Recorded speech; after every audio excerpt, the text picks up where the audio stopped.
Hey, welcome back to the channel. This is Chris with Flores Media. Today I want to talk to you about my user experience using the Sony A7C. We're right now in July 2021. Let's talk about it, right? So some of the things that I absolutely love about this camera are just its small form factor. It is a lot smaller than my A7 III, the one that I'm using right now to record this. It's closer to like what my A6400 used to feel like. I did sell that camera and just upgraded to these two full frame cameras. The only thing that might, talking about form factor, that might kind of like be up in the air, it really depends what kind of lenses you're using with this. Like this right here is the 35 1.8. This setup for walking around, street photography, or just any kind of little use cases to put on the gimbal. Amazing setup. It's light and the lens is really good. Or even the 85 1.8, very good for portrait work.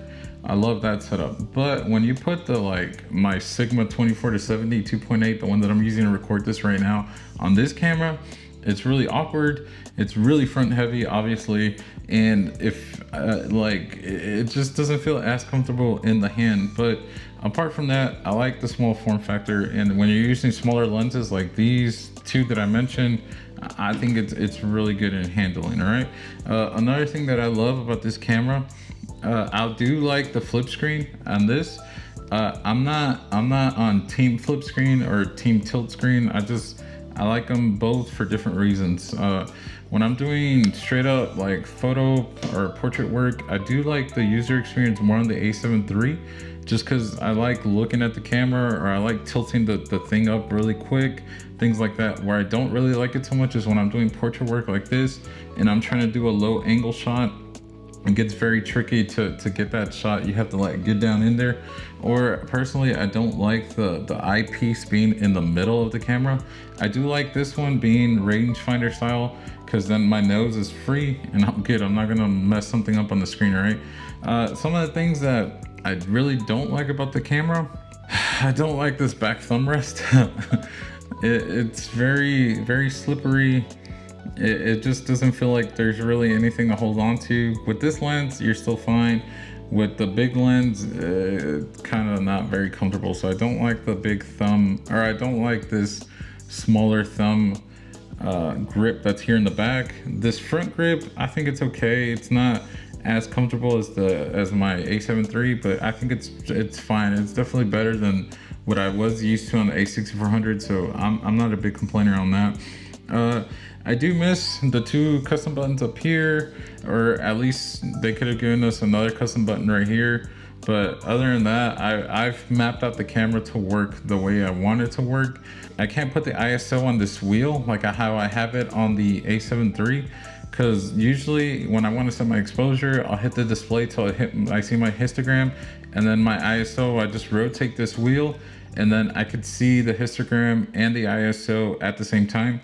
Versus when you don't have it set up like that, like you hit ISO and then it goes to a whole different menu, and then you can't see, or it goes to a whole different screen, and then you can't see what the histogram looks like. But there is a fix. They do let you do my wheel on this camera. So I just have my wheel mapped to the trash can, to the custom, pretty much the only custom button on the camera.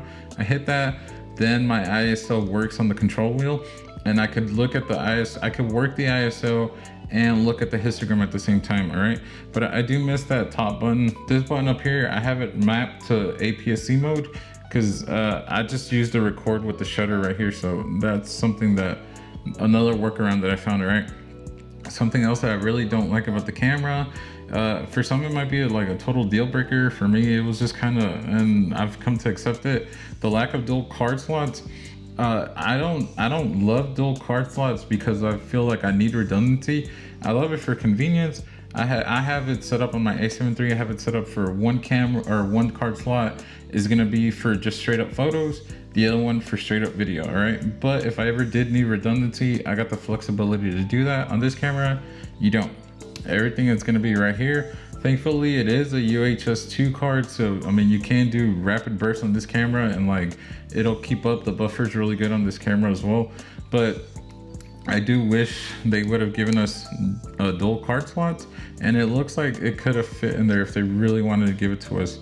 We talked about it already just a little bit, is the ergonomics, just how small it feels in the hand, especially if you got bigger hands. But I found a couple solutions to help me get around that. So I got this bottom plate from, I don't know how to pronounce it, Nice or Nice Rig.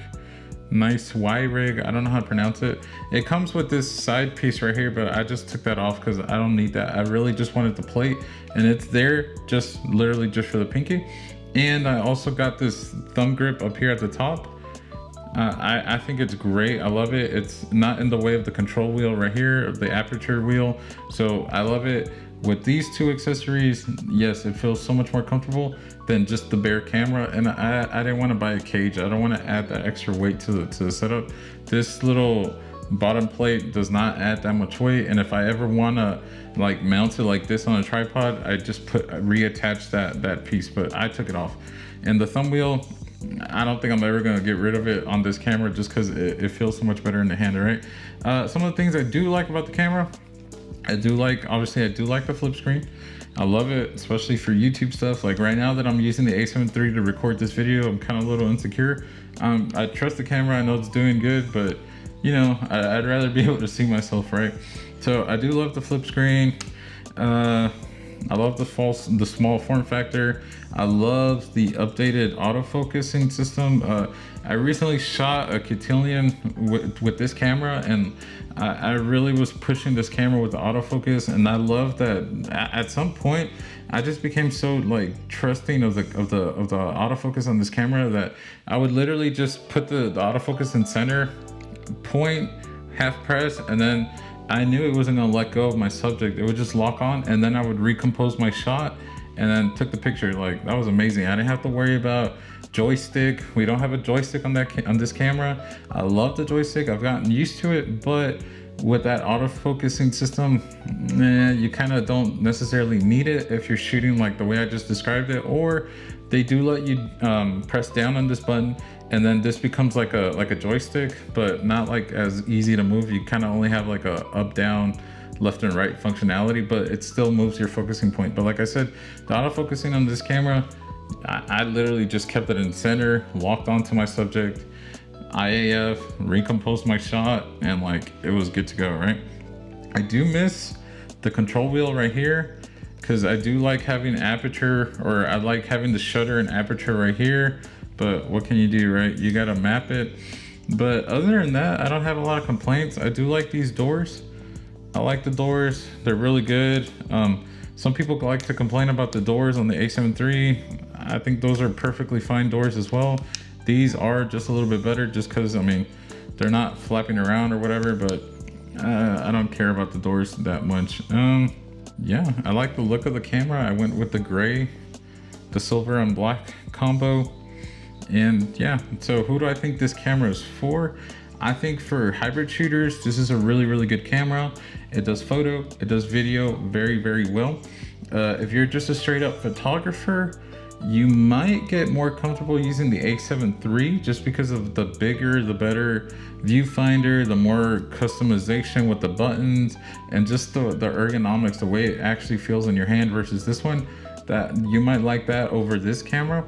If you're a straight up videographer though, I think you might like this one more because it's light, fits on a gimbal, it balances really, really well, fits in your hand, you're still able to get good handheld shots. You have the ability to use Catalyst Browse. The gyro data on this camera, I haven't used it. I don't really think I'm gonna use it. Maybe I might try it out one day. Or if you guys want me to try it out and want my opinions, then tell me in the comment section. But I like that form factor. If you're gonna be behind the camera, like I said, it is a little awkward having to look off to the side with the screen right here, but you can't always just flip it back in. You get a little bit more A7 III vibes. Or if you're a YouTuber, I definitely recommend this camera over the A7 III. You got the flip screen, you got the better eye face detection, the better autofocus, and you probably don't need all that customization like you would on the A7 III, right? But I think overall, this is a great camera. How do these two cameras compare in terms of like just colors? I have had no problem matching both cameras in post. I do notice though that on this camera, the A7C, like the skin tones, they come out a little bit more green. So I do have to fix it in post. But other than that, I don't really have to, it's not hard at all to match. I know there are two different generations of color signs, but I don't know, they look fine. I shoot in either Cine 2, HLG3, or S-Log 2 on both of these cameras, and they always end up matching just fine. You can't tell the difference, right? So I think it's a good buy. I think it's a good beginner full frame camera. Obviously, I think it's a great YouTube camera, like really great YouTube camera. I think it's great for professional work as well, right? Don't worry that it's kind of small. You might feel a little embarrassed showing up to a gig. I've showed up with this camera, and what matters is the work that you're getting done, how you use your camera. Tell your client to trust you, that you're gonna show them what you can do with this little camera, right? So I highly recommend this camera. Links are in the description. Let me know your thoughts. Are you an A7 III shooter? Are you an A7C shooter? Which one do you use? Which one do you prefer? And why? Let me know in the comment section, all right? Please like this video. Please subscribe to the channel, and I'll catch you in the next one, all right? Peace.